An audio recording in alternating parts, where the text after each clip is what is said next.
काय सांगाल भाऊ, मनसेच्या निवेदनाची दखल घेत आज बस सुरू करण्यात आलेली आहे? महाराष्ट्र नवनिर्माण सेनेने 2 दिवसापूर्वी एसटी निबंधक यांना पत्र दिलं होतं, निवेदन दिलं होतं की युनिव्हर्सिटीमध्ये बस सेवा सुरू करण्यात यावी लवकरात लवकर।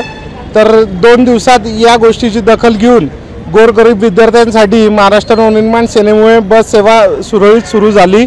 आज पहिली बस या ठिकाणून सोडण्यात येत आहे।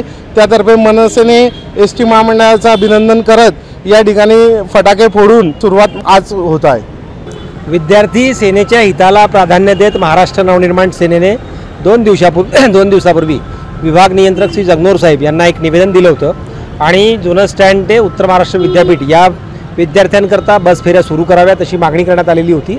आणि एसटी विभागाने तातडीने जगनोर साहेबांच्या आदेशानुसार आणि इथे डेपो मॅनेजर पाटील साहेब आलेले आहेत, यांनी तातडीने विद्यार्थी हित लक्षात घेता आजपासून उत्तर महाराष्ट्र विद्यापीठ बस सेवा सुरू केलेली आहे। आणि त्यामुळे विद्यार्थ्यांना खरंच जाण्याची हेळसांड खूप होत होती। प्रत्येक विद्यार्थ्याकडे 2 व्हीलर नसते, त्यांना जाणं येणं सोयीचं नसतं, त्याच्याकरता म्हणून ही बस सेवा सुरू झालेली आहे। आज महाराष्ट्र नवनिर्माण सेना या ठिकाणी एसटी विभागाचं, प्रशासनाचं, डेपो मॅनेजर पाटील साहेब, विभाग नियंत्रक जगनोर साहेब यांचं अतिशय मनापासून अभिनंदन करत आहे की त्यांनी तातडीने या गोष्टीची दखल घेतलेली आहे आणि विद्यार्थी हिताकरता एसटी महामंडळ सोबत असल्यामुळे महाराष्ट्र नवनिर्माण सेना त्यांचं मनापासून अभिनंदन करते।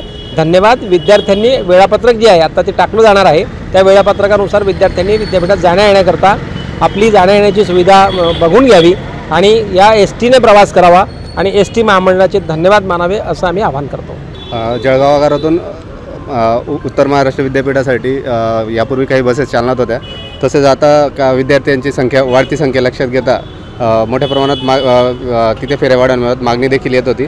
त्या अनुषंगाने आपण टायमिंग जे विद्यार्थ्यांचे असतील त्यानुसार आपण जादाची वाहने अजून सोडत आहोत आणि त्या नियमितपणे सोडल्या जातील।